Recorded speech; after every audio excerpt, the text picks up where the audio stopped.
Bon midi, mercredi, en fait, il est 13h, début d'après-midi. J'espère que vous allez bien et j'ai le goût de vous présenter une belle jeune femme inspirante, une jeune femme de la nouvelle génération des millennials. Tu fais partie des millennials, Oui. Et on se connaît depuis à peu près 1 an, je dirais, environ. Et coup de cœur dès le départ quand je t'ai connue, une jeune femme inspirante avec vraiment du caractère qui va aller de l'avant. Et je voulais que les gens te connaissent parce que tu es super inspirante de par ton histoire. Comme j'ai écrit dans la présentation, tu es une personne qui est sourde et qui, malgré tout, décide d'aller en communication, faire des conférences, bref, avec un front de bœuf, comme on dit. Je sais pas si tu connais l'expression. Alors, je voulais que tu nous racontes d'abord ton histoire. Tu as 21 ans. Tu es sourde, mais pas de naissance. C'est une problématique de santé à la naissance qui a fait que tu es devenue sourde. Oui. En fait, à ma naissance, je suis née avec un tératome. C'est une sorte dans laquelle il y avait des cellules cancéreuses, c'est une tumeur. Puis c'est les médicaments qui m'ont rendu sourde. Okay. J'ai eu 2 sortes de médicaments mélangés qui ont doublé la dose et qui ont brûlé les fils dans ma cochlée. Okay. Ça fait en sorte que je suis devenue sourde. Et comme c'est pas une surdité de naissance, c'est pas génétique, il y a personne dans ma famille qui sont sourds, alors mes parents, ils savaient pas que j'allais devenir sourde. Pas normal. Fait qu'on a découvert à l'âge de 9 mois. À l'âge de 11 mois, j'ai eu mes premiers appareils. Okay. Et j'ai quand même une surdité très profonde. Alors, on a essayé dans les langues des signes. Parce qu'il y a beaucoup de sons, puis même encore aujourd'hui, je suis pas capable de les différencier. OK. Mais qui fait en sorte que j'ai toujours travaillé fort depuis que je suis jeune. Mes parents ont toujours encouragé le fait que je sois comme tout le monde. OK. Pas parce que je suis une personne sourde que je pourrais pas parler d'anglais. Au contraire, tout mon primaire, c'était juste avec les sourds. On était dans une classe juste de maximum 6 élèves, il y avait beaucoup de l'enseignement à la carte. Donc, c'était pas de l'enseignement des signes nécessairement. Tu allais à l'école oraliste, entre autres? Là? Oui, je suis allée à l'école oraliste de Québec pour enfants sourds. Okay. Mais ça, c'est mes 3 dernières années. OK. Mais de maternelle jusqu'à 3e année, j'étais à l'école à Montréal. OK. Puis il y avait des personnes sourdes qui parlaient langue des signes. OK. Fait que j'étais capable de dire des mots en langue des signes, mais j'ai tout de suite laissé tomber cette langue parce que j'étais capable de communiquer. Donc, vers l'âge de 4, 5, 6 ans, t'apprenais à dire les choses. Ouais. Parce que tu lisais sur les lèvres? Parce que je lisais sur les lèvres, mais j'étais aussi avec des orthophonistes. OK. Je faisais beaucoup de stimulation et des jeux de mots pour OK. pouvoir savoir la différence. OK. Quand je suis arrivée à l'école oraliste, eux autres, c'est vraiment la communication. J'ai joué des pièces de théâtre. Fait que c'est là que ça m'a beaucoup aidé par rapport à la communication. OK, tu as joué des pièces de théâtre. Ouais, OK, c'est bon. Ouais. Mais là, quand tu es arrivée au secondaire, là, tu es vraiment allée dans une école secondaire régulière. Ouais. Il n'y avait aucun sourd dans l'école. Non, j'étais la seule élève sourde de l'école. Okay. Fait que c'était une nouvelle adaptation totale. C'est là que j'ai réalisé que c'est ça la réalité. La réalité, il va y avoir des gens qui vont être autour de nous, qui vont nous aider, mais on n'est pas dans la communauté des sourds. Il faut apprendre à parler avec d'autres gens puis expliquer c'est quoi la surdité. Comment tu vivais ça? Est-ce que tu t'es sentie à part? Est-ce que tu t'es sentie isolée? Ou au contraire, t'es tout de suite allée de l'avant vers les gens? Ben, par chance, mon père il était enseignant à cette école-là. OK. Fait que tous les enseignants me connaissaient. Mais arrivé en secondaire 1, je parlais à personne. Tout le monde m'excluait parce qu'ils disaient, ben, elle est sûre, on ne peut pas tenir avec nous autres, elle ne pourra pas comprendre ce qu'on dit. Tu parlais pas aussi bien à ce moment-là? Non, vraiment pas. Là, je parlais pas aussi bien que je parle aujourd'hui. Fait que j'étais vraiment toute seule dans mon coin. Puis même, je me faisais intimider. Ah ouais? Ouais. Puis mon père, il m'a toujours dit, implique-toi. Viens faire du sport, va faire du sport, puis joue au hockey cosum, puis joue dans des équipes de flag football. OK. Puis c'est 2 sports d'équipe, dont la communication, c'est super important. Ouais. Puis ça m'a permis de sortir de ma coquille. Puis à ce moment-là, les gens ont appris à me connaître. Okay. Donc, réaliser, oui, elle est sourde, mais comme tout le monde. C'est ça. C'est juste s'adapter. Si on veut me communiquer, il faut me regarder. Parce qu'avec mes appareils, j'entends qu'il y a mes micros. Fait que tout est en même temps. OK. Fait que je lis beaucoup sur les lèvres. OK. Si je m'en vais là-bas puis tu me vois pas, tu m'entends. Je vais entendre, okay. Mais s'il n'y a pas de son, je pourrais comprendre. OK. Tu sais, le téléphone, je suis capable de parler au téléphone, mais il faut parler lentement, il faut parler, tu sais, pour que je puisse mieux comprendre les mots. OK. Mais si la personne est dans la rue et que tu entends les autos, oublie ça. T'entends pas. Non. Mais donc, ton secondaire, au fil du secondaire, tu t'es fait des amis, tu t'es impliqué, tu n'as pas été juste à tes cours, tu t'es impliqué dans plein d'autres choses. Oui, puis c'est la meilleure chose que j'ai faite. Je me suis impliquée au niveau de l'animation dans les écoles primaires. Je donnais des cours de danse, je donnais des cours de hockey cosum dans des jeunes au primaire. Puis ça, pour vrai, ça a vraiment sorti de ma coquille. OK. Il fallait que j'explique aux jeunes c'est quoi être sourd. S'il y a plein de bruit puis qu'ils viennent parler, il faut qu'ils viennent me voir. Okay. Ça allait créer des liens. Puis en plus de ça, je me fixais des objectifs. Je voulais finir mon secondaire. Puis il y a des gens de mon entourage qui disaient que j'allais pas réussir. Parce que ça allait être trop difficile pour moi. Donc, ils te décourageaient carrément. Carrément. Fait que j'ai pris ça comme un objectif de persévérer, de motivation. Parfait.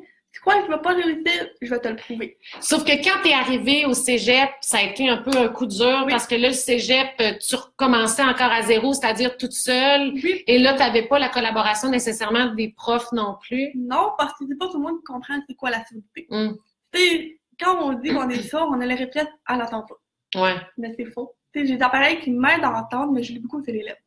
Puis quand je suis arrivée au cégep, effectivement, c'est un nouveau départ, c'est un nouveau style de vie.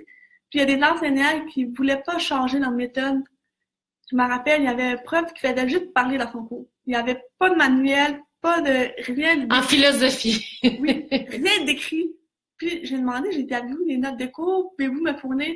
Ah, mais désolé, mais je peux rien faire pour toi. Tu pourras pas être dans mon cours si tu n'es pas capable de comprendre. Donc, tu n'avais aucune aide. Non, vraiment aucune aide.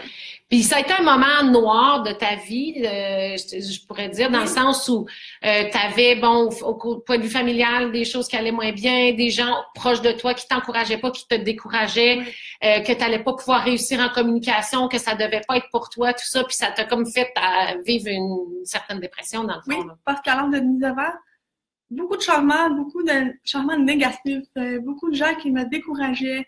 J'avais des objectifs dans la vie, puis je n'étais pas capable de les atteindre, fait que j'ai carrément lâché l'école. J'ai dit, non, ça marche pas. Fait que j'ai vraiment fait une dépression majeure.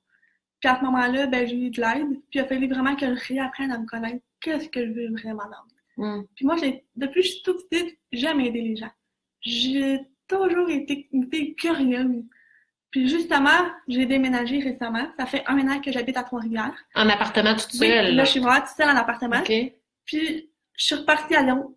J'ai dit, oui, je suis une personne sûre, mais je suis comme tout le monde. Fait que je suis repartie à Lyon, une nouvelle connaissance, une nouvelle rencontre. Puis ça a été ma plus belle année. Ah oui? Oui, vraiment. Et là, tu étudies en communication marketing? Mais là, je fais DEC bac en marketing. OK. Fait que je fais une technique en gestion de commerce, plus un bac en administration en 4 ans. Fait que c'est vraiment un coup à donner. Puis c'est plus le volet communication qui m'intéresse le plus. Et ton secret, ta façon de faire, c'est que tu t'impliques dans plein d'autres choses aussi. Là. Et en plus, je vais à l'école, je suis directrice d'une entreprise d'école à mon cégep. Je rencontre beaucoup de gens, je participe à le plus de réseautage, de 5 à 7, je rencontre du monde, puis c'est ça que j'aime. Puis ça m'ouvre les portes. Puis avec ce travail-là que tu as fait sur toi-même, est-ce que tu sens que la réaction des gens autour est plus positive? Justement, les gens que tu connais pas, tu arrives avec une assurance qui fait que c'est plus facile? Oui, puis je suis quand même très active sur Facebook puis Instagram. Puis c'est même qu'il y a des gens qui m'écrivent en message privé. Puis je me rappelle, il y a une fille qui m'avait demandé comment tu fais pour porter tes appareils. Parce qu'elle, c'est une personne sourde, puis elle n'avait pas porté les appareils parce qu'elle n'avait pas se montré qu'elle sourde. Ah! Fait que, tu sais, pour moi, j'ai comme réalisé, j'ai vraiment un impact positif pour aider les gens de ce côté-là. Parce que même tu as une photo de toi sur ton Facebook de côté, avec on voit vraiment, puis même tu peux la montrer, là. Tu sais, c'est ça, puis tu as une photo vraiment qui la montre. Donc, tu as intégré cette réalité-là que tu vis, je t'en cache pas. C'est ça. Karel, moi, je suis une personne sourde, je suis pas des appareils auditifs, je me cacherai pas. Puis d'aller choisir de faire des communications. Déjà, pour des gens qui sont pas sourds, ça peut être stressant d'aller parler devant le public parce que tu as fait une conférence. Puis c'est ça ton rêve maintenant, ton but, c'est que tu veux en faire encore plus des conférences. Oui, là. Parce que c'est pas vrai que je parle pas 100% bien, mais je parle déjà bien. C'est pas vrai qu'à cause de ça, que c'est avec un blocage pour pas que je fasse des communications. Au contraire, c'est avec une opportunité, c'est avec un outil, un bagage pour inspirer les gens. Puis c'est ça que je veux. Je veux inspirer puis faire comprendre quand tu veux vraiment quelque chose, tout est possible. Ça prend des outils, ça prend de l'expérience, du temps, mais beaucoup de la persévérance. Oui, c'est vrai. C'est ce que tu veux transmettre dans les conférences que tu veux faire. Puis d'ailleurs, c'est pour ça que je voulais te recevoir dans le groupe Lifestyle Leader parce qu'on a plein de leaders dans différents domaines. Et je me dis souvent, les gens veulent présenter à leur communauté des conférenciers, des conférencières inspirantes de par leur histoire, de par leur cheminement. Puis je me dis, t'es jeune, tu peux inspirer beaucoup de jeunes qui en vivent des dépressions, qui vivent des moments difficiles dans leur vie et qui n'ont pas ces problématiques de santé-là. Et que toi, ben, t'es un bel exemple de persévérance, de ténacité, puis de on vit nos rêves, puis on va de l'avant. Puis je trouve ça le fun. Fait que je me suis dit, il faut qu'on te connaisse. Oui, Puis je veux que les gens sachent que tu te proposes justement pour faire des conférences et que tu te diriges en marketing, en communication. Donc ça aussi, c'est fun de savoir. Puis tu vas aussi avoir ta chaîne YouTube, c'est ça? Oui. Là, je suis en train de créer une chaîne YouTube puis un site de blog. OK. Chaîne YouTube, pourquoi? Je vais vraiment partager des petits moments, des anecdotes de mon parcours, de mon histoire, donner des outils. Okay. Puis, j'étudie en marketing, le côté entrepreneur m'intéresse beaucoup, puis je veux devenir une entrepreneur.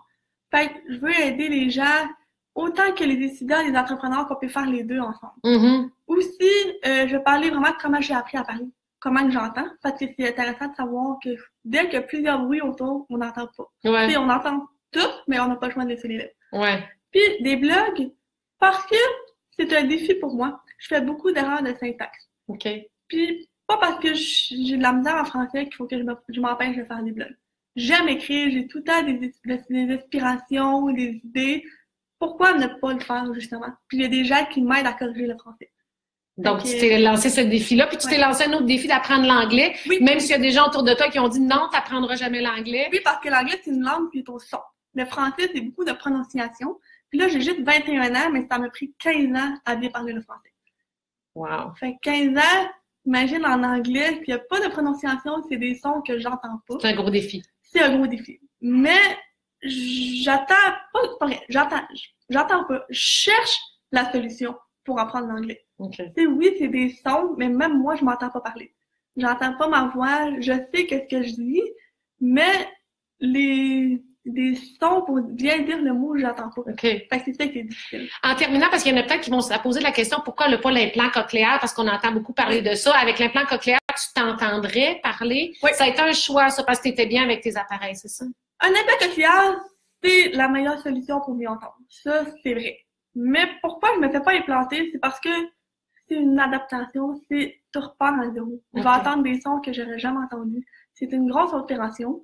Puis pour le moment, dans ma vie aujourd'hui, c'est pas un besoin. T'es bien. Oui, je suis bien avec mes appareils, je parle. Ouais. Si j'avais de la misère à parler, ok, oui, je me parle implanté. Okay. Mais c'est pas un besoin pour le moment.